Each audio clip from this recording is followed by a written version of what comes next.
Começa agora o Meia Pantufa. Bom dia, boa tarde, boa noite, boa madrugada, pessoal! Todo mundo com os fones de ouvido porque tá começando o seu Meia Pantufa, toda terça às 5 da tarde no seu player favorito. Eu sou Luiz Leão e tenho aqui comigo, como sempre, de um lado, meu amigo aniversariante da data de gravação desse episódio, Gustavo Azevedo. Bom dia, tarde, noite, madrugada, Gusta. Inclusive, antes de você dar o seu bom dia, tarde, noite, madrugada, disclaimer que se estamos todos roucos e levemente de ressaca, a culpa é sua. Parabéns, amigo. Sim, muito obrigado. E aí, assistidores e assistidoras do Meia Pantufa, eu tô assim, eu acho que dos três aqui eu tô mais rouco, porque o aniversário foi realmente uma extensão de 3 dias seguidos de karaokê. A gente tava comentando em off aqui, mas eu preciso falar isso. 3 dias de karaokê, gente. Se você tem amor à sua voz, não faça isso. Faz um dia só e acaba. Mas foi legal, foi divertido, todo mundo se acabou, né? E teve o Meia Pantufa Reunion. Só não teve um episódio presencial, mas quem sabe um dia. Não, e a prova de que estávamos todos alterados e que foram 3 dias de karaokê e nada mais é que a gente tá pescando hoje um filme de 20 anos de idade pra fazer a pauta do Não assistimos episódio, filmes, a gente não se encontrou pra ver filme. A gente não viu Divertidamente, a gente não viu Maxine, a gente não viu Um Lugar Silencioso, então fiquem tranquilos. Quando a gente vê, vai sair, tá? Tá tudo bem. E temos também, como sempre, do outro lado, meu amigo Lucas Abreu. Bom dia, tarde, noite, madrugada, Lucas. E aí, cinéfilos, cinéfilas e ouvintes de podcast que estão com voz, né, ao contrário de nós, que esse monte de filme que a gente perdeu, a retrospectiva tá logo aí, né? Logo aí a gente tem retrospectiva, a gente fala de tudo, fiquem tranquilos. Ainda bem. A não ser os ouvintes que estavam na festa com a gente, caso eles existam, tá todo mundo com voz, os nossos ouvintes, né? O que importa é isso, gente, fiquem bem, vocês vão ouvir os nossos rasgados sobre um tema muito importante hoje. E hoje a gente decidiu falar sobre o filme que marcou muita gente aqui na nossa geração. Homem-Aranha 2, dirigido por Sam Raimi, tá fazendo 20 anos em 2024. E seus criadores jamais poderiam imaginar o tamanho do domínio que o cinema de heróis teria na bilheteria hoje, né? Nas décadas que se sucederam. Um baita filme da Sessão da Tarde e das locadoras pelo Brasil. Ele ainda é considerado o favorito de muitos fãs desse subgênero. Mas por que tanta gente ainda gosta tanto assim desse filme? Será que ele é realmente melhor do que a média dos filmes de herói? E qual o impacto que ele e outros de seus contemporâneos tiveram na construção desse universo que ainda domina as bilheterias? Antes de começar, você já tá seguindo a gente no seu agregador favorito? Aproveita que ainda tá começando e clica em seguir. É rapidinho e você se torna o primeiro a saber sempre que o Meia Pantufa tiver conteúdo novo. E outra coisa bem importante, se o seu agregador de podcast tem um sistema de avaliação, dá uma notinha boa aí pra gente. Geralmente é o sistema de estrelas, logo no começo do seu feed. Basta clicar no podcast e avaliar. Quanto mais avaliações boas, mais os agregadores distribuem o Meia para as pessoas interessadas. Vambora! Tá na hora de começar, porque hoje é dia de Homem-Aranha 2 no Meia Opinião.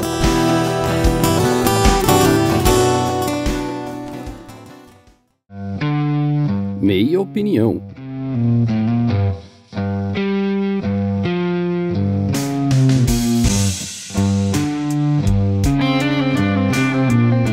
Fazendo uma recapitulação de Homem-Aranha 2, filme de 2004. Aqui a gente encontra Peter Parker logo após tendo sido obrigado a abandonar o amor de sua vida, porque percebeu que jamais poderia ter uma relação com ela, porque ela sempre seria perseguida pelo fato de ele ser Homem-Aranha, e isso deixa ele bem triste, evidentemente, quem não ficaria, né? E aqui neste filme temos ele trabalhando com o Dr. Otto Octavius, interpretado pelo Alfred Molina. Como todo mundo que acompanha sabe, o Peter Parker é geralmente tido como um cara muito inteligente, que é muito fudido financeiramente, né? Tá sempre ralando pra conseguir sobreviver, mas um cara com muito potencial pra ciência e tal, e ele tem a honra de ser auxiliar, de ajudar o Dr. Otto, que tá pesquisando uma fonte de energia que vai supostamente resolver todos os problemas da humanidade, uma fonte de energia limpa, que pode ser gratuita e que é muito bem intencionada. E o grande tema de Homem-Aranha, geralmente a gente precisa relembrar isso pras pessoas,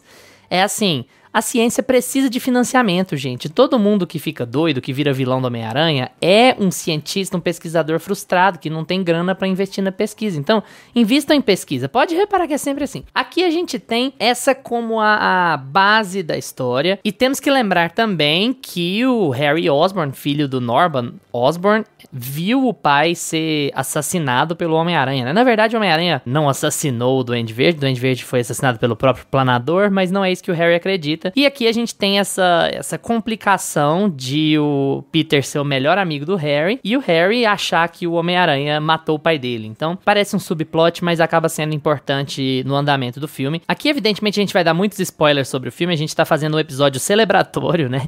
De 20 anos. A gente quer abordar outros aspectos do filme, não falar muito sobre a história dele, mas falar sobre o impacto geracional e também sobre ele possivelmente ser uma catapulta pro universo de filmes de herói que acabou dominando as bilheterias, acabou dominando os cinemas e até a cultura de ir ao cinema por grande parte do público, né? A gente vai tentar encapsular tudo isso em 1 hora mais ou menos, mas falando um pouco sobre a história e um pouco sobre o nosso contato com esse filme, que acaba sendo muito significativo para as pessoas da nossa geração, né? Acho que muito pelo ambiente, a gente ainda pegava eles em VHS ou DVD na locadora, ele ainda passava muito na TV, era o tipo de experiência muito de uma época em que a gente tinha 10, 11, 12 anos, sabe? E ainda gostava muito, isso ainda significava muito pra gente, né? Hoje em dia é assim, os caras têm 30, 40, 50 anos e eles dão eles comemoram porque não vai ter criança na sessão de Deadpool, sabe?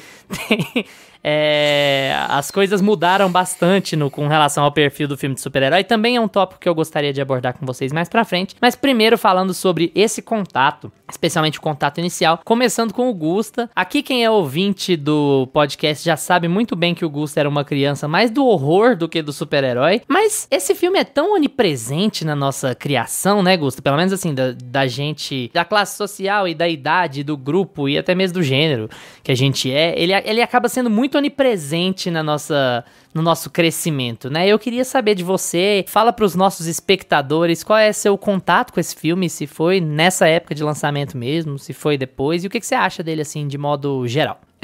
Era muito presente, e eu acho que a gente alugava até furar, né, a fita. Assim, tá batendo um pouco da crise, né, por ser meu aniversário hoje, mas agora eu tô lembrando aqui que eu alugava fita cassete. Que merda. Mas é isso, aconteceu.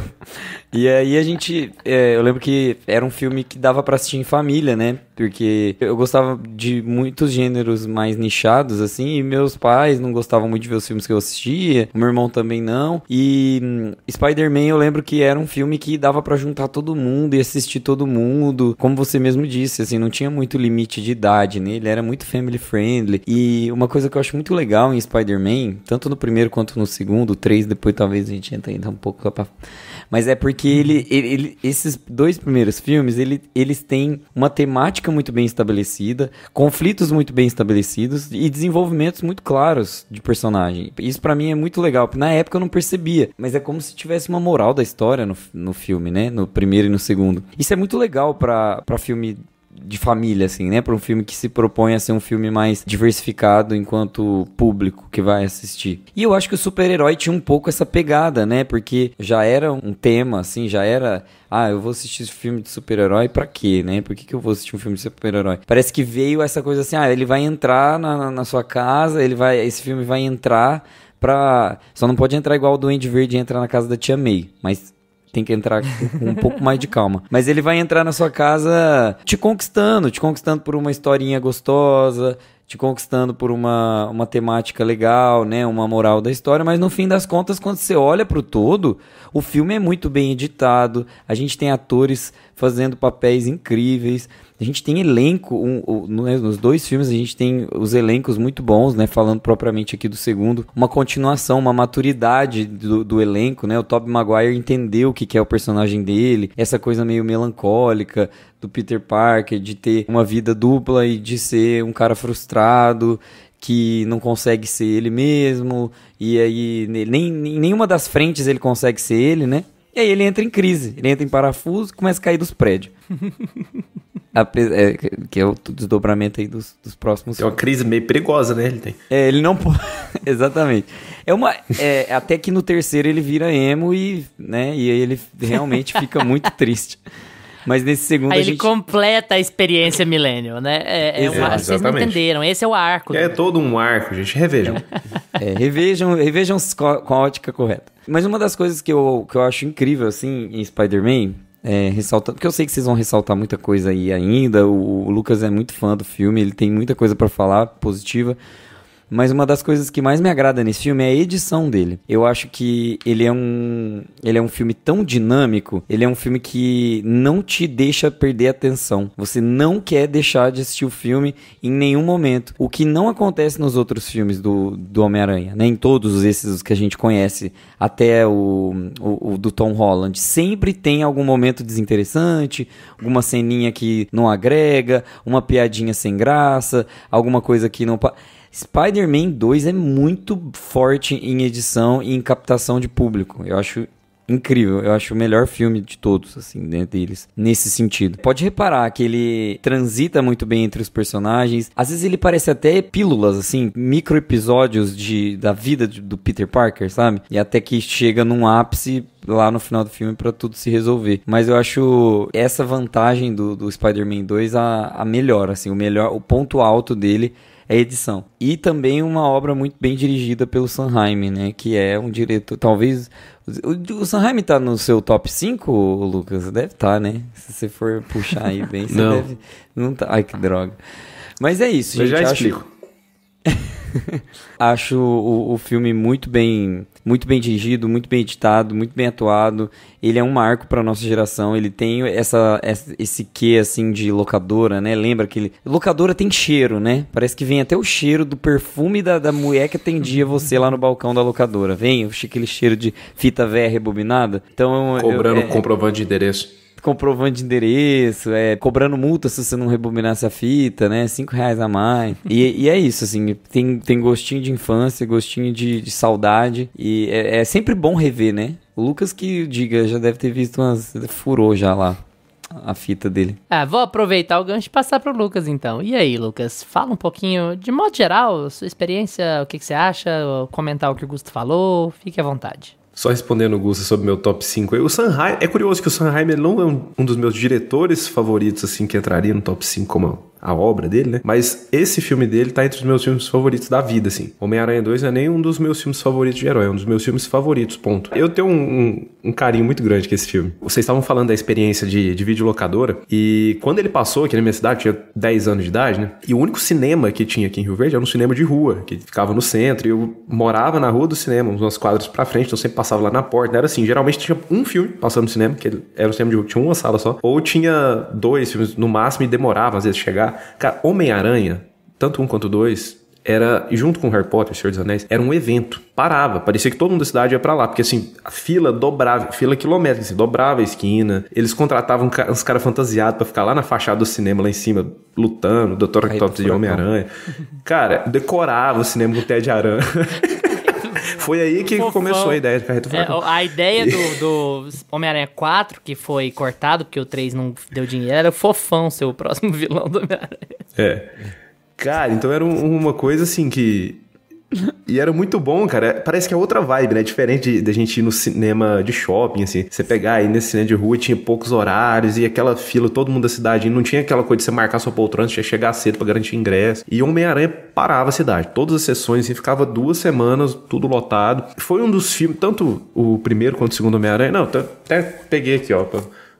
Ó, esse DVD aqui, gente, foi o primeiro DVD que eu tive. DVD, ele tá aqui atrás. Gente, o Lucas está segurando um DVD, tá, gente? Porque ele esqueceu que ele está numa mídia. Estou segurando um DVD, mas tem até a versão... O Homem-Aranha 2 tem a versão estendida dele, que é o Homem-Aranha 2.1, com 8 minutinhos a mais. Então, eu já vi esses filmes. Até o 3, que é ruim, eu gosto. Eu já vi esses filmes até cansar, assim. E é muito bom você voltar pra um filme que você gostava quando você era moleque. Por que eu peguei esses DVDs aqui? Porque eu lembrei, cara, que eu comecei a me interessar muito por cinema, muito por como os filmes são feitos, através desse filme do Homem-Aranha, do primeiro, inclusive. Porque foi o primeiro DVD que eu tive, gostava muito do filme, meu aniversário, ganhei o DVD, e aí aquele DVD duplo cheio de making of, e aí foi onde eu comecei a ficar curioso, assim, e querer ver tudo. Cara, então é assim que eles gravam a cena de ação, é assim que os atores fazem a preparação, é assim que o diretor, a importância do diretor, da cabeça do diretor ali pro filme existir, né, daquela maneira. E, cara, eu maratonei esses making off. Foram filmes, assim, que me marcaram muito, assim, na minha curiosidade por cinema, e despertar essa curiosidade. E atrás de, quem dirigiu? Quando a gente é moleque, a gente não olha isso, né? Quem dirigiu esse? Quem escreveu?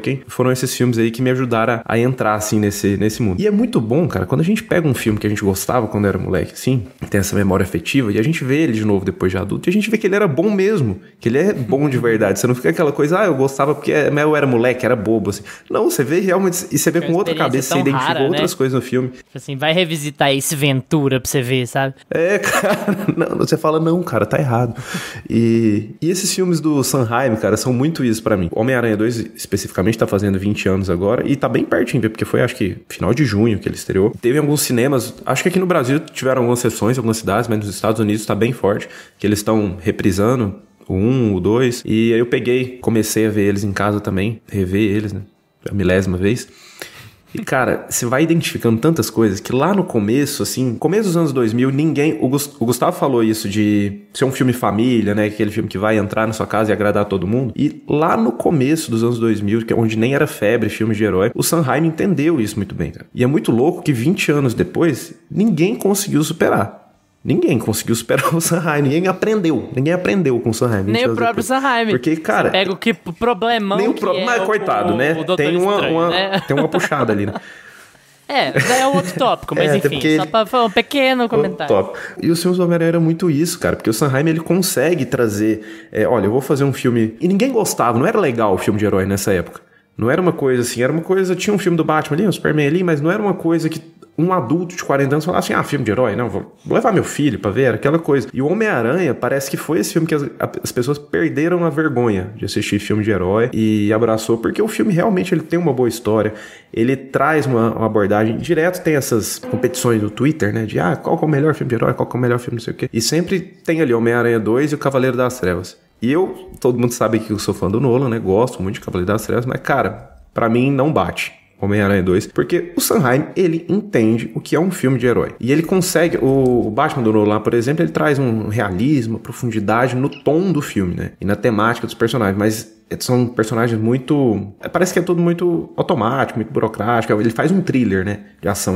O Nolan faz uma coisa que não é muito fantasiosa, muito cartunesca. O Sanheim, não. Ele traz esse exagero, ele traz o cartunesco, só que pra um mundo realista, pra uma coisa pé no chão. A complexidade e o realismo estão na vida, no cotidiano dos personagens. Então, na identificação que a gente vai ter com os personagens ali. Mas, ao mesmo tempo, ele traz toda essa aura fantasiosa e cartunesca, assim, de herói. Então, ele consegue casar isso muito bem. Porque o Peter Parker, ele é um fudido, né? O Peter Parker, ele é um cara que tá... O cara tem... Nos quadrinhos, nos desenhos, o Harry é o melhor amigo dele. Nos filmes, ele é o único amigo dele. Então, o único amigo dele acha que ele é um assassino do pai, sem saber que é ele. Ele não pode ficar com a mulher que ele ama, mesmo ela querendo ficar com ele já no final do outro filme. A tia tá passando uns arroxos. Ele ainda se culpa pela arroxo financeiro, ele se culpa pela morte do tio dele até hoje. E tá fazendo faculdade, faz uns bicos pra tentar pagar um apartamentinho que tá fedorento, que anda numa motinha caindo aos pedaços. Você começa o filme e o Sanheim, ele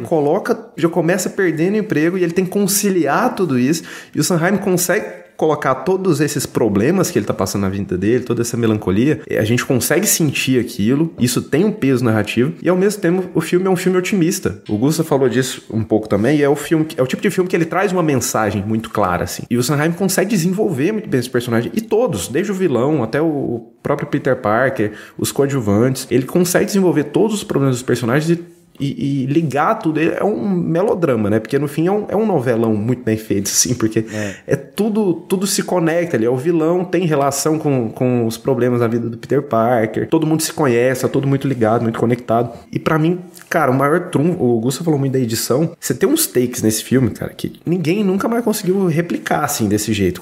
Tem um take do Homem-Aranha que ele tá se balançando nos prédios e a câmera, a gente tem um falso corte, que a câmera, de repente, vai chegando no óculos do Dr. Octavius e é como se fosse a visão dele, já corta pro Dr. Octavius. Cara, que é lindo de ver. Tem uma cena do Octavius que eles vão fazer uma cirurgia dele, ele mata todos os médicos, que aquilo ali é Sanheim no horror puro, né? Tem a cena do trem clássica, e você vê os making-ofs desse filme, como o Sanheim, ele não era aquela coisa, porque eu fiz tudo prático, como o Nolan. Não era aquela coisa, porque muito CGI. Cara, ele sabia muito bem a hora de usar um CGI, a hora de usar um efeito prático, e misturar isso muito bem. E é um dos acertos de Doutor Estranho também, que ele tenta fazer isso também. Mas em Homem-Aranha a gente vê isso muito claro. É um filme de 20 anos que você consegue ver ele hoje, ele ainda é bonito. Você não fica olhando ele assim, não, mas eu tenho que olhar com os olhos da época, porque era mal feito ainda, tava comendo. Não, ele é bonito. Ainda você assiste e você vê que ele é bem feito. Ele tem textura. Eu gosto muito mais desse Homem-Aranha antigo, assim, de CGI, do Sanheim, do que os novos. Que, meu Deus do céu, não parece que é alguém se balançando, né, na cidade. Parece, você sabe que é computador, enfim. O uniforme é computador, né? Você olha o uniforme e você fica... cara. Pelo amor de Deus. Os caras têm preguiça de fazer uma roupa pra pôr no ator hoje em dia. Então, pra mim, esse filme, cara, ele consegue acertar em tudo. O drama dos personagens tem um peso muito grande, assim, pra narrativa do filme e vai guiando tudo. E revendo esse filme, assim, mais recente, uma coisa que a gente não pega quando a gente é criança, né? Toda a crise existencial que o Peter tem, né? Que, de repente, ele perde os poderes, é um dos temas centrais desse filme, e ele não entende por que ele perde os poderes, ele vai atrás de respostas e, no fim, cara, ele tá tendo uma crise, um burnout quase. Porque todos esses problemas que ele tá passando na vida dele, desde a família, o amigo, a mulher que ele ama e o trabalho, tentando conciliar tudo. E ele ainda tem esse peso, e o Sanheim faz isso muito bem, cara, numa cena que ele tá sozinho pensando e ele tem uma conversa dentro da cabeça dele com o tio Ben. Ele é o Homem-Aranha porque é uma maneira dele se redimir pela culpa que ele sente do tio dele ter morrido e ele não ter pegado o assassino. Então ele tá fazendo isso meio que por uma obrigação, porque o tio dele falou, você tem o poder, você tem a responsabilidade, sem saber, né? E ele leva isso pra vida dele e ele não tá vivendo a vida dele. Ele não tá sendo quem ele queria ser, ele tá vivendo essa pressão constante. E aí ele passa...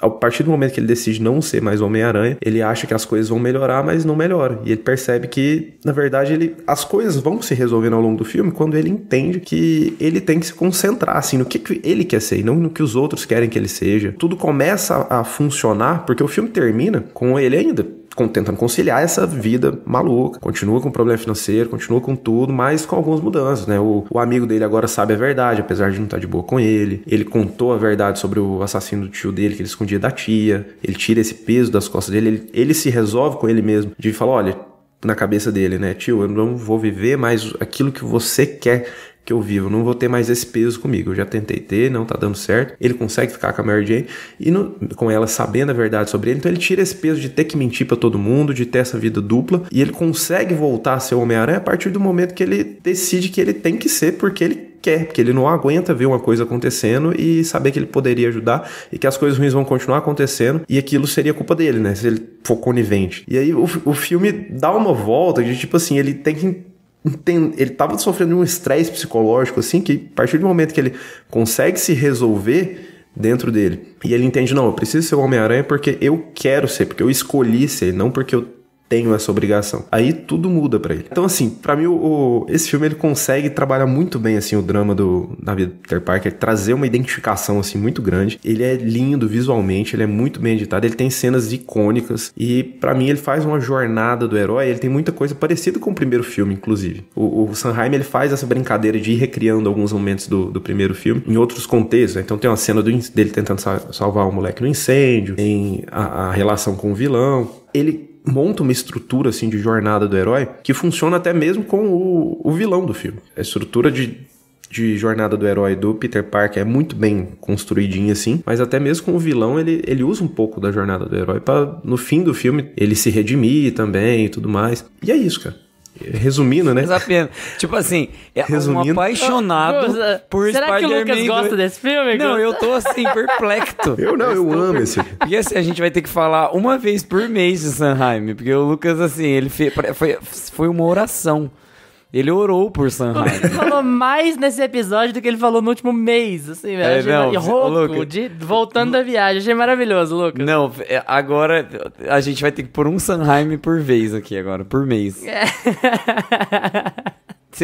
Mas a gente já sabia que o Lucas era apaixonado, é que a gente tava guardando. Mas só pra finalizar, cara, que tipo, o filme ele tem toda essa coisa melancólica e que eu falei lá no final, que eu falei lá no começo, né, que apesar dele ter toda essa coisa melancólica dos dramas do Peter Parker, ele ainda é um filme muito otimista, que traz uma mensagem, né? Isso tá muito no estilo do filme também, né? O filme é sempre ensolarado, desde os posters, todo o material de divulgação do filme, as cenas na cidade, o filme é sempre ensolarado, o filme nunca é escuro, o filme sempre quer te trazer essa sensação, né? Luz. Lembra quando tinha luz no cinema? Não faz tanto tempo. Não, né? Lembro, o cinema sempre foi escuro. Tá muito... Gente, eu sou muito engraçado. E no fim, assim, ele é aquele filme mesmo, que te faz sair... já tá vindo, né? Já veio o poder desbloqueado. Não me chamem para o Natal, eu vou estragar o Natal de vocês. Fazer tanta piada ruim. Enfim, é o tipo de filme que você sai esperançoso. É aquele filme que ele te toca de várias maneiras. Tem um discurso que a Tia May faz nesse filme, na hora que ela tá fazendo uma mudança, que ela vem, coisa linda, é lindo. É melhor que qualquer outra coisa que já teve, assim, de qualquer outro filme de herói que veio depois, cara. Então, assim, aprendam, revejam esse filme aí, gente que trabalha aí, Marvel, vocês. E vocês da Marvel que estão ouvindo a gente? Gosta pouco, Lucas? Você gosta pouco desse filme? Assim, eu acho que você tocou vários pontos muito importantes de por que ele é tão... Porque ele é tão relevante para as pessoas da nossa geração. Eu acho que principalmente para homens da nossa geração, mas para as pessoas da nossa geração, assim, de modo geral. E você tocou em muitos desses pontos, mas também muitos dos pontos porque esse filme dura na cabeça das pessoas, em porque a gente revisita ele e ele é bom. Primeiro, eu acho que é bom ressaltar que ele tá numa lista muito curta de filmes cuja continuação é melhor do que o original. Você vai ter você vai ter aí um Shrek 2, você vai ter... Alguém vai argumentar sobre Exterminador do Futuro 2. Eu acho Exterminador do Futuro 2 melhor que o primeiro, mas há discussões. Você pode ter essa conversa sobre Poderoso Chefão 2 e 1 também. Há muitas discussões a respeito, mas não é uma lista tão vasta, né? Por quê? Porque geralmente a gente tem certo purismo, né? Vamos admitir que a gente gosta das coisas ficarem mais intocadas. Olha, não mexe com o que tá quieto, isso aqui já deu bom, larga pra lá. A gente discute muito esse tópico aqui. A gente tava muito tempo sem falar sobre filmes de heróis justamente porque, né, deu uma estafada esse negócio de sequência do filme incompleto, da coisa que não se amarra, você tem que assistir 10 pra poder entender tudo, e você acaba ficando muito formulaico, muito fazer de qualquer jeito e tal. Esse filme é o exemplo oposto disso, né? Tudo bem que o mundo mudou muito, o mundo do cinema mudou muito desde então, mas tem muitas coisas aqui que são legais de apontar. A primeira delas, talvez a mais relevante dessa durabilidade dele, é pra mim a seguinte: chame um bom diretor, um cara que sabe o que tá fazendo, num filme caro, que vai dar bom, vai sair coisa. Pode não sair perfeito, porque tem muitos fatores. Aqui a gente vai falar de Sam Raimi, a gente pode falar também do Doutor Estranho. O Doutor Estranho, pra mim, é um filme bem qualquer coisa, mas tem coisa que salva lá. Eu lembro até de falar quando a gente comentou sobre isso na retrospectiva da época. O que tem de bom no Doutor Estranho é Sam Raimi. O que tem de ruim é Kevin Feige. Pra quem não sabe, quem tá boiando aí, o Kevin Feige é o produtor mor da Marvel, né? Ele é quem manda de verdade. Aqui você tem um projeto caro, esse filme é caro, tão caro quanto os outros, mas ele foi dado na mão de um diretor que já sabia o que tava fazendo, que já tinha mostrado um bom projeto no primeiro filme, e você vai ver coisas que são ideias de um bom diretor. Ideias de um diretor que sabe o que tá fazendo. O Lucas citou um shot, mas tem vários momentos muito bons do filme que precisam ser lembrados, assim, sabe? Eu acho que a sua citação ao Dr. Octavius matando os médicos enquanto eles estão tentando operar ele é incrível ali de Sam Raimi. Pra quem gosta, pra quem conhece o Sam Raimi por Hora do Pesadelo, pra quem tem essa referência aquilo do cara e vai ver aquilo ali, você vai falar, caraca, mano, que cena foda. E você vai assistir e você vai ter dificuldade de ver uma cena parecida nesses filmes hoje em dia, porque não só porque o público ficou mais careta, mas assim, é uma coisa meio de, sei lá, excessiva infantilização desse tipo de cinema, alguma coisa assim. E aí você vai ter esses momentos lá no Doutor Estranho, por exemplo, de horror puro, que você, pô, legal, chamaram um diretor legal, assim, sabe? Tem alguns momentos de Doutor Estranho que são muito positivos e eles são todos dependentes do Sam Raimi. Aqui você tem um filme muito bem escrito pra começo de conversa, assim. A gente tem muito essa discussão também, o que é um bom roteiro? Um bom roteiro não precisa ser um roteiro complicado. Um bom roteiro é um roteiro que tem ideias coesas, bem executadas ao fim das contas. É bem estruturadas, bem coesas, e você conta uma história simples ou não, que é plenamente funcional, que é plenamente bem estruturada, que tem começo, meio e fim muito claros e muito bem definidos. E que você vai ter um filme plenamente agradável no fim das contas. Então, assim, é um filme muito bem escrito também, e muito bem levado pra tela por um diretor muito competente. E ele chega a esse ponto sem abrir mão dos clichês que acompanham a ideia de um filme de herói, sabe? O filme de herói, ele depende de certos clichês narrativos porque é um universo falso, né? Um universo falseado. Então eu acho que esse equilíbrio, ele é muito bem alcançado aqui nesse filme, isso é muito valoroso e por isso ele dá tão certo até hoje, por isso as pessoas lembram dele com tanto carinho. Não é só pelo aspecto nostálgico, não é um filme que sobrevive porque eu assistia ele quando eu era criança.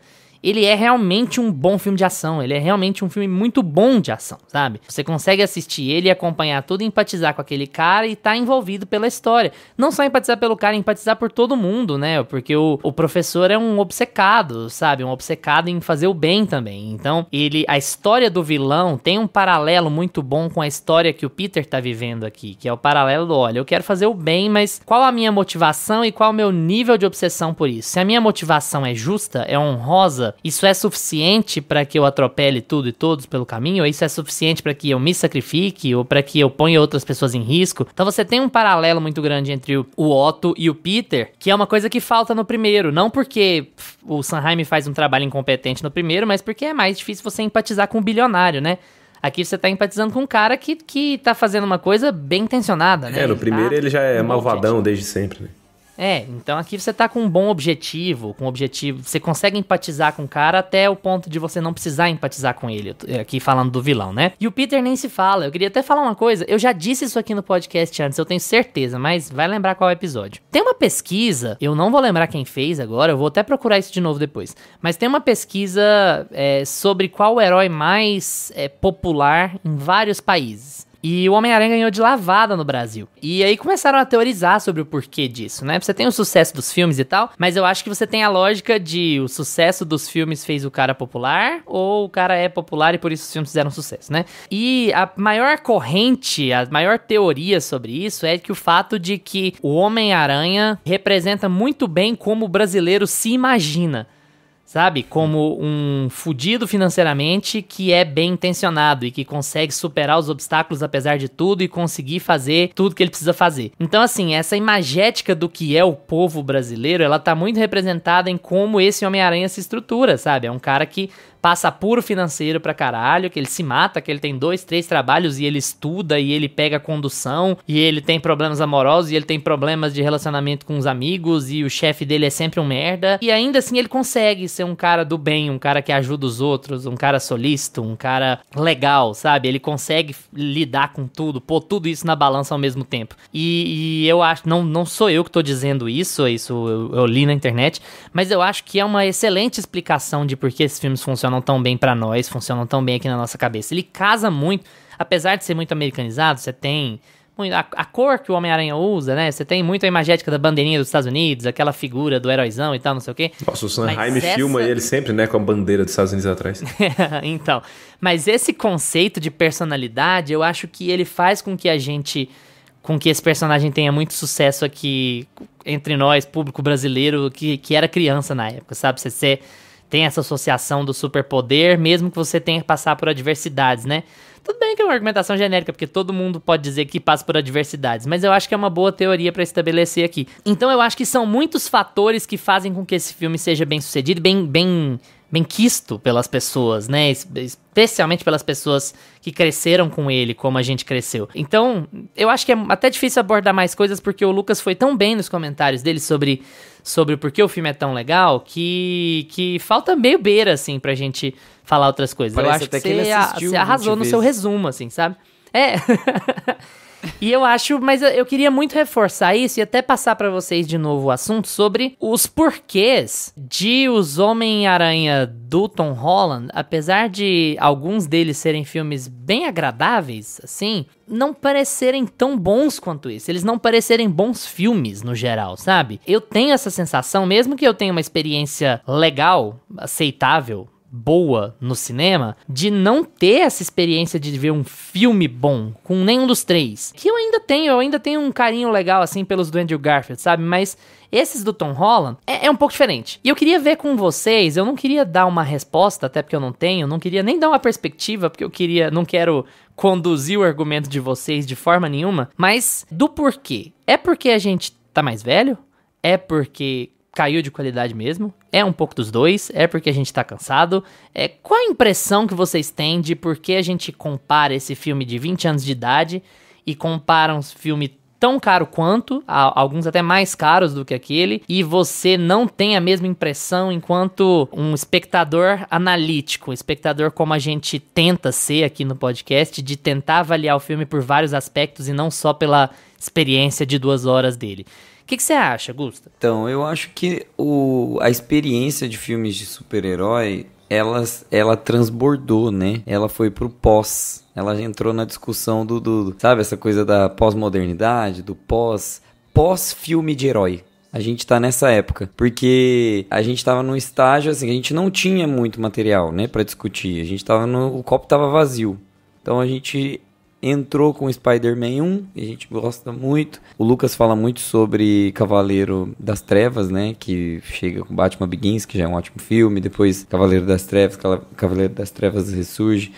A gente tem Spider-Man 2. São ótimos filmes. Eles inauguram uma década, né? Eles começam a transformar o que a gente enxerga como filme de herói. Eu acho que Cavaleiro das Trevas muito mais responsável pelo que é hoje a indústria do que o Spider-Man. Eu acho que, principalmente a DC, né? A DC, ela degringola, assim, muito por ter ficado tentando pegar o espelho da seriedade do Cavaleiro das Trevas. Mas, assim, foram experiências muito boas e muito únicas, muito particulares que aconteceram no começo da década e que esse copo foi sendo enchido de outras experiências e outras experiências cinematográficas mesmo, do que é super-herói para um diretor, do que é do super-herói para outro. De repente a gente tem uma mega indústria de super-heróis que começam a replicar histórias e fazer com que essas histórias dependam de personagens adjuntos e também de atores que se compartilham dentro desse universo. Então foi pegando um hype de construções de histórias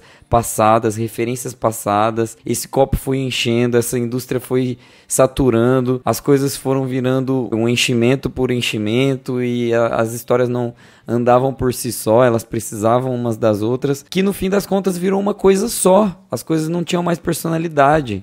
Né? Hoje eu vejo muito a indústria dos filmes de super-herói como uma coisa muito unificada, muito transbordada, muito sem conteúdo, muito sem forma. Você olha pra ela, você fala assim, gente, mas não tá falando nada com nada, não tem mensagem, não era nem pra ter mensagem, mas parece que lá no quadrinho tinha, porque quadrinho, no fim das contas, vai ler uma HQ pra você ver, a coisa tem uma puta de uma mensagem pra passar. Por isso que eu acho que Spider-Man conquista tanto por isso, sabe? Por ter uma moralzinha da história e tudo mais. Porque pega o coração do fã de quadrinho, pega o coração da família que quer assistir um filme legal e participar um pouco ali daquele núcleo de super-herói. E hoje a gente foi vendo uma saturação. Hoje a gente tá saturado, né? Não é todo mundo sabe disso. Todo mundo sabe disso.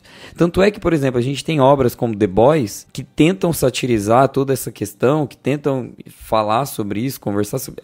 A gente nunca falou sobre The Boys, né? Mas também eu nunca vi. Eu vi 5, 6 episódios. Mas assim... É um bom motivo pra não falar, né? Não ter visto. Eu parei também, eu comecei, se vocês me forçam, a gente assiste, né? Que vocês falam assim, vamos ver, assiste. Eu assisto, eu cruzo os braços emburrado na frente da televisão e assisto. Inclusive... Esse fim de semana me falaram assim, o Gusto é muito difícil. Me perguntaram assim, Gustavo, é muito difícil de indicar as coisas pra ele não assiste. Qual que é o seu segredo? Você consegue indicar as coisas pra ele assistir? Eu falei, eu tenho um podcast com ele. Aí a gente tem gravado e... Eu falando, mas o nosso segredo pra fazer o Gustavo assistir as coisas chama obrigação. Gusto, tem que ver, tá? Chama compromisso. Exatamente. Tá vendo? E aí eu acho que assim, por exemplo, The Boys é um tipo de conteúdo super legal, assim, que nasceu dessa ironia, desse pós, né? Desse pós-super-herói, saturou, tá chato e tal, vamos mudar a história, vamos mudar a ótica, não é herói coisa nenhuma, é todo mundo vilão e é todo mundo irônico, né? Tem essa coisa da ironia. Só que pra mim, por exemplo, não funciona, porque nem a estética me agrada mais. Parece que essa coisa do super-herói, ela saturou num nível, como que é o nome disso? Ontológico, assim, né? Na forma de ser. Ela enjoou por existir. Isso é muito problemático, né? Porque o que acontece aconteceu, sabe? O que a indústria se transformou para você, hoje em dia, esse discurso está sendo cada dia mais corrente. Eles estão perdendo dinheiro. Cada filme que passa, que a Marvel lança, é menos bilheteria. Então, não é uma questão só de sentimento do Gustavo, o feeling que eu tenho. Não, isso está acontecendo. As pessoas não aguentam. É um ranço, mais, né? Generalizado. E ainda assim, eles têm o domínio de todas as salas do cinema. Que já é um outro problema, um problema estrutural, que já renderia um episódio só pra isso. Sobre distribuidor, exibidor, né? Um monopólio, indústria, né? Dessa coisa toda. Mas capitalismo. É só uma questão de capitalismo, mas nada contra. Resumo de... Tem até pessoa... É básico, assim. É básico. Detalhe. É fácil de resolver. Assim. Só ajusta aqui, ajusta ali, vai dar ajusta certo. Aqui, mercado, bolsa, bolha, estoura umas bolhas. E é isso, assim, eu acho que é um sentimento de um movimento que foi transbordado. Aí quando você retoma aquele vigor que tinha, né, Spider-Man 1, Spider-Man 2, quando você assiste um Batman Begins, um Cavaleiro das Trevas, você fala assim, gente, olha quanta ideia boa tinha aqui. Olha, o Luiz falou muito sobre isso, né? Pegaram um projeto, entregaram na mão de um diretor, deram muito dinheiro pra ele e falaram assim, faz o que você tem pra fazer. Não ficaram botando regra, né? Não ficaram botando... Então eu acho que é um pouco disso que acontece. Esse é o sentimento que fica. Que a gente pegou um pouco da crista. Não da crista, né? No fim das contas. Eu acho que a crista dos super-heróis é o Ultimato, né? É o Avengers. O Avengers, o último Avengers. Eu acho que foi o final do final. Aí depois a gente tem uns sobrefôlegos, assim, umas... Igual o Spider-Man que junta todos os Spider-Man lá, o encontro. A gente tem o The Batman, né? Que é um bom filme, que é a mesma coisa, né? Um bom diretor que... Mas e aí? Ficou marcado mesmo, assim, sabe? Tipo assim, teve o mesmo... É engraçado isso você falar... Mas, tem Lucas, eu entendi o que o Gusto tá dizendo, porque é aquela coisa assim... A gente olhou e falou, porra, Matt Reeves... mais uma das continuações que o segundo é melhor que o primeiro, que é o Planeta dos Macacos, né? O segundo, assim, da nova trilogia. Nossa, mas, assim, Matt Reeves, olha que filme, olha, sabe? A gente sabe que o cara sabe dirigir filme de ação. Olha o que ele fez ali nos últimos 2 do Planeta dos Macacos. Agora vai dar certo. E você assiste e o filme dá certo, porque o filme tem personalidade, o The Batman. Ele tem a cara do seu diretor. E ele é um noir, sabe? Ele é um filme de investigação. Eu acho que o que a gente tem que entender, antes de passar pro Lucas sobre essa argumentação toda aí, é que filme de herói é subgênero. Filme de herói não é gênero. Porque ele ser de herói em si não quer dizer nada. Como é que você vai dizer, é um filme de herói? É um universo à parte que é falso, que é de pessoas que não existem, que tem superpoderes e de uma realidade inventada, que é muito colorida no papel, que é muito cheia de experiências bizarras e cartunescas e não sei o quê, e que do nada começou a se levar a sério com uma autoindulgência besta. Aqui eu vou pegar até um argumento do Hessel, que ficou todo mundo cagando em cima dele, porque fingiram, ou não entenderam mesmo, porque tá todo mundo maluco, né? Ou fingiram que não entenderam. Que ele comentou sobre o Madame Teia, no podcast lá do Omelete e tal, que ele falou assim, eu pego 1000 vezes, se Madame Teia for assim, do jeito que eu tô vendo aqui, não sei o quê, eu pego 1000 vezes um Madame Teia do que um Capitão América Soldado Invernal. E o pessoal falou assim, ninguém entendeu o que ele quis dizer, ele tá maluco, o Omelete não presta mais pra nada. O que ele tava falando é assim, esses filmes, eles se levam a sério demais, eles esquecem o fato de que eles estão vindo de um universo prioritariamente infantil, infanto-juvenil, cara. Eles começaram a achar que eles eram o novo cinema, eles são a nova onda de cinema. Aqui é tudo verossímil, aqui é tudo cinza, aqui é tudo soturno, aqui é tudo não sei o quê. E eu acho que o grande mérito que ainda existe no começo dos anos 2000, que é o mérito aqui que a gente tá falando do Homem-Aranha 2, é de um filme que abraça que é um filme de herói, um filme que, abraça que ele tá falando sobre um universo inventado. O Lucas usou o termo melodrama. Você acha que a gente tem condições de ter algum melodrama nesse universo da Marvel hoje? A gente não tem. Porque os caras vão morrer, o público da Marvel vai morrer se fizer um melodrama. E é um melodrama. E não tem problema nenhum o filme ser um melodrama. Aí ele tem que abraçar o fato de que, olha, eu não preciso me levar tão a sério assim. Eu vou fazer uma historinha coesa, simples e tal. Eu vou botar um bom diretor pra eu ter cenas bonitas. O filme precisa ser bonito, sabe? Precisa ser bem executado. Você precisa sentir trabalho nele. Mas ele não vai mudar o universo. Ele não é os novos irmãos Lumière, sabe? É uma história de bonequinho, gente. Você consegue fazer uma história boa, legal, que engaja, coesa, interessante, sobre uma coisa que parece boba, sobre uma coisa que parece banal. Eu acho que é esse o ponto, sabe? O filme, ele não se levar a sério não significa ele ser feito de qualquer jeito. É o anti-Thor 3. Thor 3 é um filme que não se leva a sério e é feito de qualquer jeito. Você pega aqui, esse é um filme que não se leva a sério, ele entende que ele é um filme de uma coisa que não existe, mas ele põe discussões muito interessantes ali dentro sobre personalidade, sobre crise de identidade, sobre personalidade, sobre objetivos e tal, no meio de um dramão de, olha, eu não posso ficar com a garota dos meus sonhos e isso está me deixando muito triste. Sabe, você consegue fazer as duas coisas se você tiver uma boa pessoa executando ali, sabe? Não sei se eu meio que mudei o tópico assim, mas queria que o Lucas comentasse sobre isso e sobre, assim, se você concorda também que a gente enxerga os filmes de hoje piores do que os filmes dessa época e quais seriam os motivos? Se seria nostalgia ou se seria verdade mesmo? Cara, eu não acho que é só nostalgia, não. Vamos pegar o exemplo aí do que você começou falando dos filmes do Tom Holland, por exemplo, né? O que virou o Homem-Aranha. O Luiz mesmo comentou agorinha. A identificação que o público brasileiro, por exemplo, tinha com o personagem do Homem-Aranha por conta das dificuldades, por conta do que era a vida dele, o que era a essência daquele personagem, né? E olha o que ele virou. Eu acho que isso, até isso foi se perdendo, sabe? Nessa industrialização de filmes de herói que foi acontecendo, né? A gente tá vivendo, né, essa estafa de filme de herói, tudo foi perdendo a qualidade. É como se Homem-Aranha 2, Sanheim, você tinha ali um yakisoba, misturou um monte de coisa, ficou uma delícia, gostoso. E aí hoje em dia você fala assim, você gosta de yakisoba? Vamos vender miojo a rodo. Pra todo mundo, sabe? E aí vira aquela coisa industrializada. É aquele miojo sabor chocolate, vocês lembram que teve uma edição especial de miojo sabor chocolate? Aí a pessoa come o miojo, acha ruim e fala, nossa, parece plástico, né? Daria até pra fazer uma pia. E aí a indústria fala, ué, mas vocês não gostam? Você não gosta de macarrão? Fala, não, pera lá que é diferente. Então, cara, pra mim é muito isso, sabe? Eles começaram a errar muito a mão. A indústria viu, né, que tinha um público ali que foi crescendo. E a gente sabe de toda a história, né, que aconteceu, que tornou os filmes de herói no que são hoje, dominar a indústria, perder muita qualidade, mas, né, ganhar muito dinheiro. Mas, cara, se você olha os filmes lá no passado, você tem um bom diretor, você tá falando do Homem-Aranha, um personagem, né, que veio dos quadrinhos, que a gente cresceu vendo desenho nos anos 90, é um personagem que faz parte do mainstream. É um filme de estúdio, que o estúdio precisa fazer aquele filme, mas eles entregaram para um bom diretor e a gente tá falando de um filme que tem uma pegada autoral, apesar de ser um blockbuster de estúdio, ele tem o dedo do Sam, você sente a mão do diretor ali, você sente, o filme é estiloso, o filme é bonito, ele tem tudo Warner ali, como a gente já falou, e hoje em dia você pega e eles viraram qualquer coisa, sabe, eles pegam aspectos do personagem e vão jogando no próprio Homem-Aranha, você não tem mais essas identificações com ele, você vai ver um negócio todo feito de CGI, eles falam, tá, beleza, o Homem-Aranha é o cara, é o amigão da vizinhança,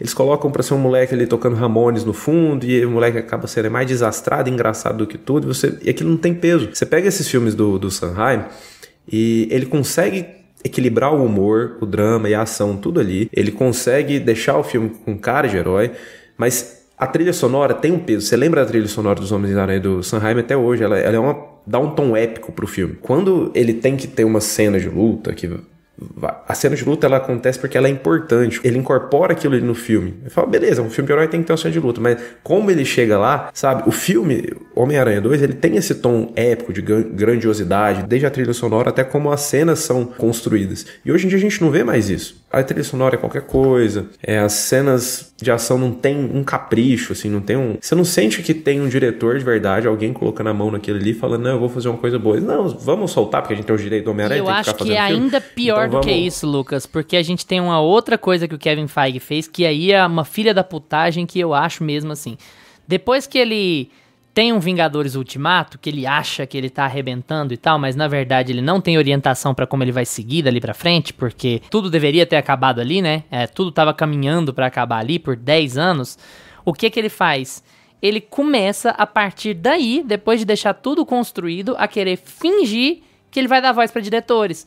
Então nessa ele arrebenta a Chloe Zhao, ele arrebenta a Nia da Costa, ele arrebenta o Sam Raimi, porque ele dá bons diretores e ele dá poder pela metade. São bons diretores que na verdade não têm voz pra definir o que vai acontecer ali. São bons diretores que não têm voz na hora pra dele definir o que entende, sabe? Seria a hora de realmente dar voz? Seria, mas aí o filme fracassa, porque o filme é uma embromação, tipo assim, ele é metade do diretor, ele é 40% do diretor, isso se muito, e ele é 60% do Kevin Feige. Então o diretor não tem controle real sobre a fotografia, não tem controle real sobre o roteiro, não tem controle real sobre quais personagens ele precisa ou ele pode pôr, quais histórias ele precisa ou não precisa contar, E aí, quando o filme fracassa, os caras fazem leitura interna lá na Marvel, lá na Disney, e vai falar que não compensa contratar o diretor, ou que o diretor não presta, ou que... as pessoas não estão reagindo. O problema desses filmes não é a estafa, não. O problema desses filmes é que o diretor não combinou com o estilo. Sendo que você vai ver o filme e a única coisa que sai de decente ali é o que tá na mão do diretor, que é o Sam Raimi ali, ou que é, vamos falar, o bom trabalho do Ryan Coogler no Pantera Negra 2. Você fala, ó, legal, você tem uma primeira parte do filme... Eu fiz essa crítica toda vez que a gente falou sobre filmes da Marvel pós-Ultimato. A primeira parte do filme é boa e a segunda parte do filme é ruim. Vocês vão lembrar que eu falei isso várias vezes. E você sente que o Kevin Feige, ou quem quer que seja na Marvel, só dá liberdade para os caras serem o que eles querem até certo ponto dentro do filme. E depois ele vai sair aos 4 ventos bradando que a Marvel deu chances a diretores autorais. Que a Marvel não é o problema do cinema atual, não. Olha, a Marvel contrata diretores de verdade. Sabe? Então a discussãozinha tão difícil de ter com relação ao que a Marvel fez com os caras, sabe? Eles ficam se fazendo, né? E uma coisa assim, até de um ponto de vista mercadológico, tava na hora dele dar espaço para os diretores, porque era a hora exata. Falou, olha, eu já construí minha história aqui, eu já cheguei no bilhão, eu já terminei aqui, ó, encerrei a história dos Vingadores. Esses outros personagens que eu tenho para trabalhar aqui, a galera nem tem muito interesse. E aí ele finge que não, vou trazer bons diretores para pegar esses personagens B aqui e trazer um novo público, cara. E aí ele faz essa cagada, né, porque é aquela coisa, né, eu até imagino como é que é a reunião. Senta assim, ó, você vai dirigir esse filme, até aqui você faz o que você quiser, mas tem que acontecer isso e isso no filme. Cara, e assim, e não é que tem que ter uma cena de luta, tem que ter uma coisinha assim, clichê de herói. Não, ele quer comandar a narrativa, não, porque lá na frente esse personagem precisa estar lá. Então aqui nesse filme ele não pode morrer, não pode acontecer. Cara, como é que você... Como que você vai deixar um bom diretor fazer um bom filme dessa forma? E assim, até o próprio Homem-Aranha mesmo, né, que a gente tava falando aqui do Tom Holland. Cara, você não tem o carisma que o Tobey Maguire tinha, você não tem o peso de um diretor como o Sam Raimi tinha, você não tem a grandiosidade, a sensação de espetáculo, né, de sair de um filme que enche os olhos, igual a gente tinha nos filmes do Sam Raimi. Você sai de um filme do Homem-Aranha e fala, beleza, legal, foi divertido. Divertido. Você sai de um filme divertido, mas você não sai de um filme que fica com você, assim, sabe? Eu acho o Tom Holland carismático, eu só não acho ele... Eu acho ele carismático até demais, eu acho ele bobo. Tipo, é uma atuação meio... Então é isso. É uma atuação meio assim, eu não vou levar isso aqui a sério, sabe? Tipo, tá tudo... É tudo fake mesmo. Então tá bom, você nunca compra nada que ele tá fazendo ali como Spider-Man. É isso. Ele tem outras coisinhas, uma coisinha ou outra ali que ele faz também, mas é tudo tudo no mesmo tom, né? Então, eu acho que perde um pouco. E é aquela coisa, né? Esse mercado, né, dos filmes de herói, ele foi virando um 880, né? Porque daí ele teve... A gente tem a ascensão desses filmes do Nolan, né? Da trilogia do Batman, que eu gosto bastante, mas que a indústria entende assim, não, beleza, tem que ser sisudo, tem que ser sério, tem que ser escuro, tem que ser real e sombrio e realista. E aí começa a vir essa necessidade de verossimilhança, até que a Marvel vê, não, peraí, dá pra fazer filme colorido, a galera quer colorido mesmo, quer filme de herói mesmo, pô, agora Hugh Jackman, roupa amarela. Só que aí eles não têm assim, ou é muito sério, ou tem um tom assim de, nossa, aquele Batman vs Superman, que é Superman triste, que dá vontade de você abraçar ele e falar, não, vem aqui, meu amigo. Ou então eles fazem um Thor 4, sabe? Então, assim, eu acho que a indústria, além de todos os outros problemas, criativamente eles estão errando muito a mão, assim, no que... beleza, o público quer isso, eu tenho que entregar o que o público quer. O público não quer uma coisa que não se leva a sério. Não, o público quer uma coisa realista. Mas se você não tiver uma essência, se você não tiver uma história de verdade pra contar, nada disso vai funcionar. Eu errei até o número do Thor quando eu comentei lá atrás. Eu quis dizer Thor 4 e falei Thor 3. É tanto Thor, foi uma bagunça. Tem 4 Thor? Eu falei... Tem 4 Thor. Qual que é o nome do quarto? É que você defende o 4, inclusive, né? A gente tem gravado. 4 filme do Thor. Gente, eu achava que era 3, eu tô aqui perdidinho. Peraí. Não tem 4 Homem de Ferro, que era os bons. Tem 4 Thor. 4 Thor. Sinceramente.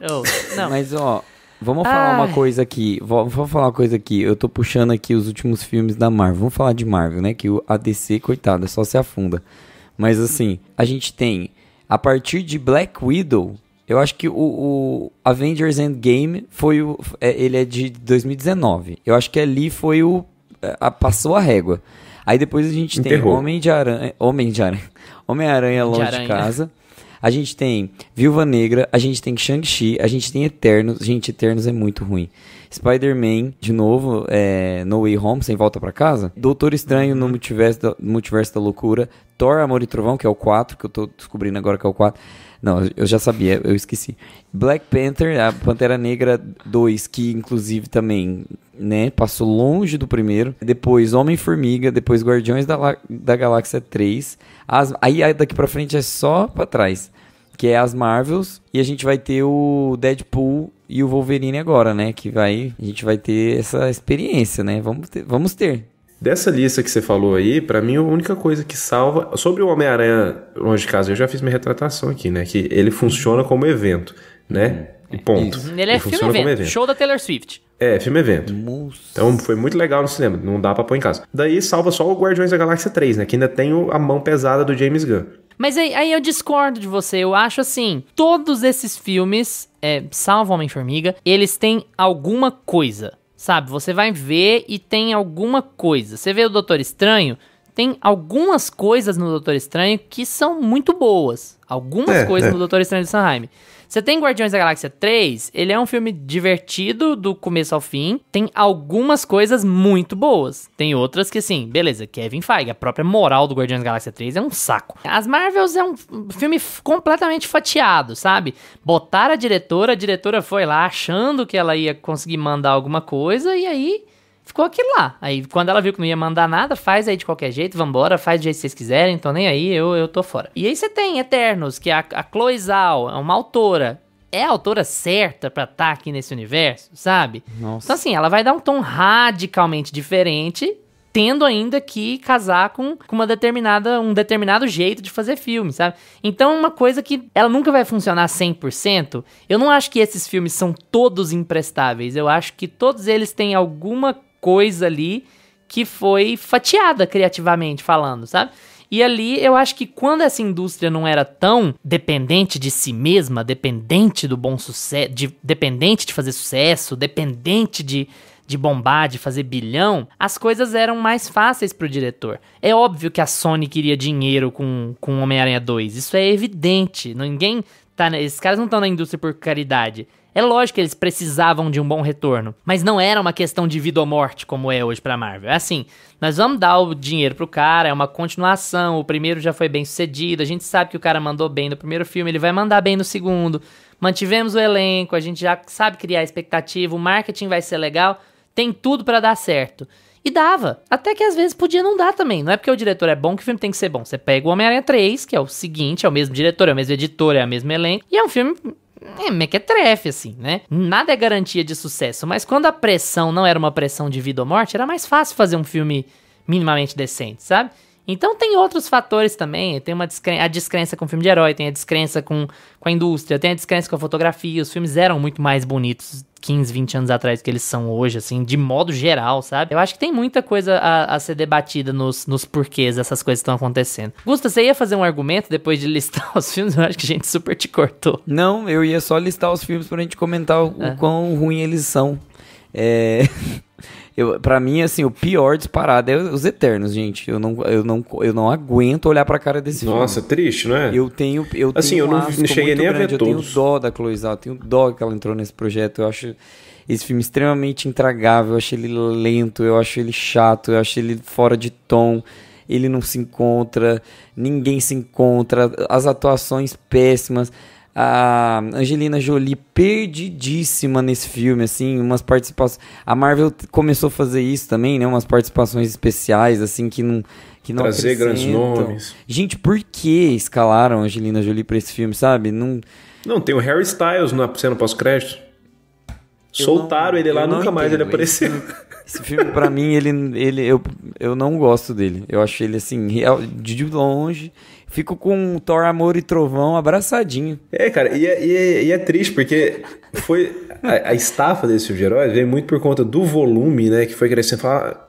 eles dominarem a sala de cinema e a gente acaba perdendo filmes mais autorais, vários outros filmes acabam perdendo espaço por conta desses filmes, a gente já comentou muito isso daqui, mas começa a virar um monte de filme desinteressante, né? Vira produto, né? É linha de produção, e aí eles estão meio que entendendo isso, parece, né, de um tempo pra cá, né? Pelo menos é o que a gente tá vendo, que eles estão diminuindo o volume, sentando, falando, não, vamos pensar aqui que a gente vai mudar de estratégia, e pelo menos eu acho que esse ponto já é benéfico, né? Que é diminuir esse volume. Fala, beleza, quando a gente tinha 2 filmes de herói no ano, era legal.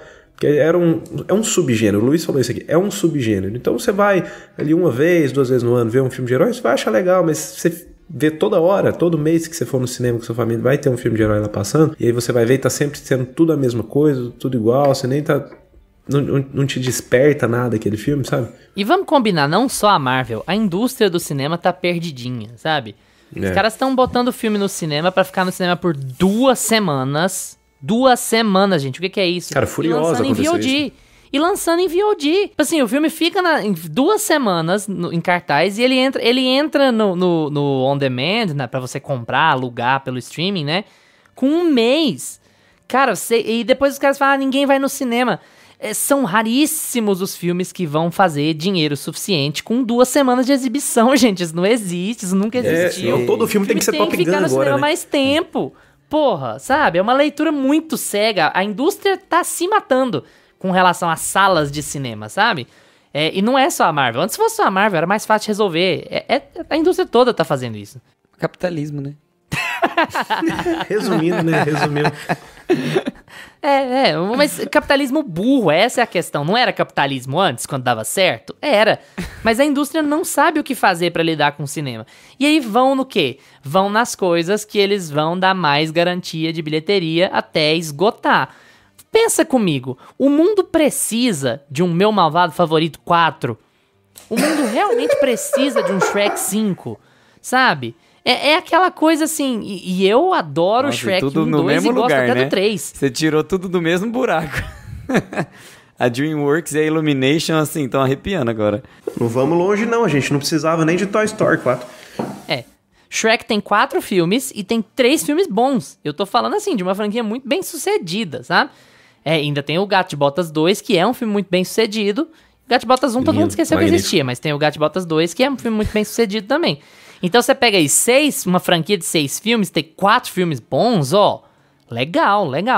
Ainda assim, a gente precisa de um Shrek 5, gente. Sério mesmo? Não, é o tipo de coisa assim... Nossa, eu sei que a gente parece disco furado. Toda vez que a gente fala qualquer coisa de herói, a gente entra nesse tipo de tópico aqui dentro. Mas é assim, é uma leitura muito preguiçosa de como fazer o cinema lotar de novo, sabe? Isso que a gente fala. Ai. Gusta, e aí? Você que não é um cara muito desse tipo de filme, você acha que é tranquilo dizer que esse é o melhor filme de herói de todos, assim? Nossa, que pergunta fácil que foi dada pra mim. Né? Veio assim, né? Agora minha resposta vem... Aqui é complicado. Não, ela vem ligeira. Você agora é um senhor de 30 anos, você precisa de respostas diretas e inteligentes. Você tem mais convicção no que você fala. Exatamente. E o pessoal vai começar a colocar aí vai colocar Homem de Ferro, né? Tipo, vai começar a colocar outros aí mais... talvez mais canônicos pro universo recentes, aí que... Né? Que descambou essa merda que virou essa indústria do super-herói, mas tudo começa com o Robert Downey Jr., né? Vocês param pra pensar, você volta na linha do tempo e você fala assim, gente, foi o Robert Downey Jr. que começou tudo isso. Ele popularizou fudido, né? Saindo da cadeia, não tinha um centavo. Tudo lascado. Mas assim, eu ainda fico com a parte sisuda, porque eu gosto muito mais de Cavaleiro das Trevas.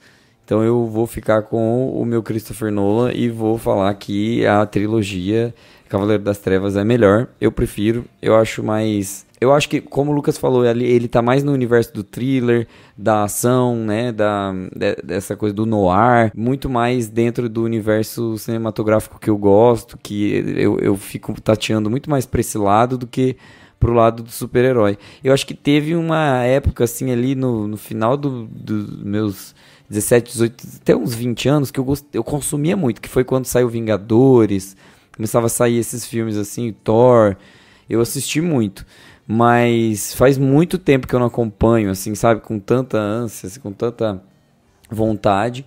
Afinco. afinco, né? Quisto. Esses filmes não são tão mais... Quisto. Mas mora no meu coração, sabe? Não é o meu preferido. Eu amo ver dublado.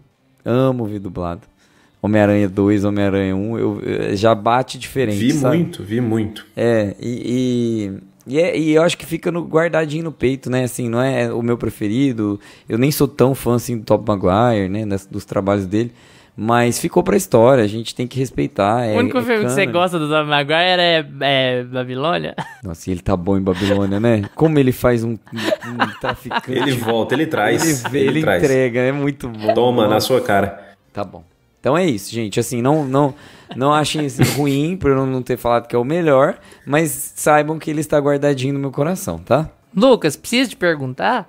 Precisa nem perguntar, né? Cara, mas a trilogia do Nolan aí, do Cavaleiro das Trevas, também vem logo atrás pra mim, viu? Porque foi outra coisa que eu maratonei, assim, na minha adolescência, que Cavaleiro das Trevas até, acho que uma vez no ano ainda vejo. Então, assim, são filmes que eu adoro também. Dentro de mim não tem muito essa disputa, não. Eu gosto muito dos dois, mas o Homem-Aranha 2, acho que por uma questão... É um filme que eu tenho mais carinho, assim, que fez parte de uma construção, assim, de passar a gostar de cinema, né? Tudo isso que eu falei no começo. E dentro de mim, pessoalmente, ele tem uma importância maior. Mas os filmes do Nolan eu também gosto muito. Pra mim, são os melhores. Eu ficaria com esses aí como assim, os melhores. Mas Homem-Aranha 2, pra mim, tá um pouquinho acima. Primeiro sai Homem-Aranha 2 com 5 km de vantagem. Logo depois já vem o filme do Nolan. E, enfim, cara. O Sam Raimi deu a letra no começo dos anos 2000, como é que fazia, gente? Vai lá, não tá difícil, não. E, enfim, eu acho que ele sabe como fazer um filme... cara, resumindo, o Nolan fez isso muito bem também, que ele criou o seu próprio universo fechadinho ali, né? Ele traz muita coisa... O Nolan no Cavaleiro das Trevas, principalmente, né? Ele traz muita coisa que muita gente compara com o próprio Michael Mann, assim, de Fogo Contra Fogo. Então ele faz realmente um grande thriller que funciona. O roteiro daquele filme é uma coisa magnífica. Mas o Sam Raimi, ele traz essa coisa do filme de herói mesmo, assim, ele consegue casar, assim, humor na medida certa, né, o melodrama, e fazer um bom filme de herói que vai trazer ali tudo que um filme de herói tem que ter e que vai agradar ao grande público, trazer a essência do personagem. E nenhum outro filme entendeu tão bem isso, assim. Nenhum outro filme de herói, pra mim, entendeu tão bem esse conceito, e nenhum outro, além desses do Nolan e do Sam Raimi, conseguiu ser tão cinema, assim mesmo. Pra mim sim, eu acho que é o que eu mais gosto dos que eu vi, assim. Eu gosto muito do primeiro também, mas eu acho que esse é um filme ainda melhor. Eu também gosto de Guerra Infinita. Assim, Ultimato, a gente discutiu muito isso, o Lucas e eu na época. Eu gosto menos de Ultimato do que de Guerra Infinita. Eu acho que Guerra Infinita tem mais alma. Se é que a gente pode falar isso muito assim, eu acho que Guerra Infinita tem um conflito, né? E não é nem só pelas mortes, assim, eu acho que ele tem um conflito muito mais interessante sobre obsessão. A gente falando aqui sobre o Otto, ele também é um filme sobre obsessão, sabe? Ele sendo um filme quase que do ponto de vista do Thanos, sobre esse cara que tem esse plano maluco genocida e as motivações dele pra ter o plano maluco genocida, é o porquê ele tem essa leitura e o porquê ele realmente acha que tá certo, e ele realmente acha que ele está fazendo bem e tal. Eu acho que o Guerra Infinita ainda consegue abarcar um pouco dessa discussão de uma forma bem interessante. Ele é um dos que eu mais gosto, junto... Eu gosto desse aqui, tem outros que eu gosto. Eu acho o Cavaleiro das Trevas bom também, eu não tenho esse apreço espetacular que vocês têm por ele, mas eu gosto dele. Eu só faço essa ressalva, assim, eu acho que é muito difícil comparar Homem-Aranha 2 com Guerra Infinita e Ultimato, por exemplo, porque eles já vêm em contextos tão diferentes, né? A expectativa já é tão diferente, a indústria já é tão diferente. É quase como comparar filmes que estão 40 anos separados no tempo, sabe? Você tá falando de universos muito distintos, assim. Mas acho que o Homem-Aranha 2 é o filme de herói que eu mais gosto porque ele sobrevive ao aspecto nostálgico, sabe? Ele é uma experiência legal de acompanhar até hoje, assim. Você vê que tem um trabalho bem feito ali dentro, e eu acho que isso conta muito ponto quando a gente vai analisar como um todo, sabe? Você vê que tem um trabalho bem feito, que é um trabalho cuidadoso, que é o oposto do que acontece no Homem-Aranha 3, né? Que o Gustavo falou muito no episódio, eu gosto sempre de lembrar disso, que ele achava muito que o Homem-Aranha do Eu falei Homem-Aranha 3, porque é o Homem-Aranha 3, né, o dos flashbacks, mas é que me veio na cabeça que tem 3 Homem-Aranha. Mas aqui, o Gustavo falou muito no episódio sobre esse filme do Homem-Aranha, sobre como ele achava, beleza, o filme fez bilhão e os caramba, mas eu enxergo isso aqui como começo de fim. E eu acho que você tava super certo, eu gosto sempre de lembrar como você foi profético ali, porque essa crise começou muito ali naquele momento, e é aquele filme que ele não sobrevive a uma segunda reassistida, ele não sobrevive a você sentar na sua casa pra ver no streaming, sabe? Você vê no YouTube. Ele é, por isso, filme evento total, assim, ele sobrevive por conta das pessoas que estão ali, né, porque eu chamei o ator de volta. Fora ter chamado o ator de volta, o filme não faz sentido, os planos não fazem sentido, a execução não faz sentido, você fica boiando naquela porra. Aqui você tem um universo completamente diferente, um filme contido, que abraça esse lado meio breguinha, e que tem cenas muito boas, e que tem muita coisa acontecendo muito legal, tem acenos ao Sanheim tradicional, o cara que gosta de fazer um gore, que gosta de fazer uma coisa específica assim. Então acho que é um filme muito completo, sabe? Ele sobrevive até ao público que não gosta de filme de super-herói, que nunca gostou de filme de super-herói. Eu acho que a pessoa consegue assistir esse filme e consegue apreciar ele, sabe? De um jeito que não acontece hoje em dia.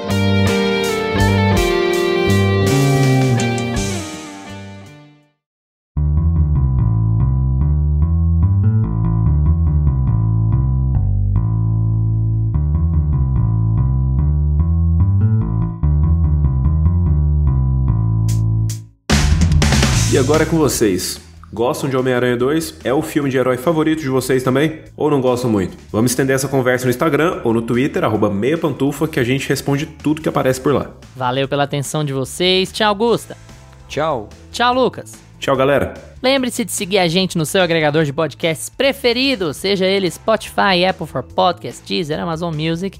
E agora a gente também tá no YouTube, então se essa é a sua plataforma favorita, dá uma passadinha lá, porque todos os episódios estão disponíveis em áudio. Terça-feira que vem a gente tá de volta com mais Meia Pantufa pra vocês. Tchau! Este podcast conta com locuções de Carla Leão e Lucas Meleiro e edição de Luiz Leão.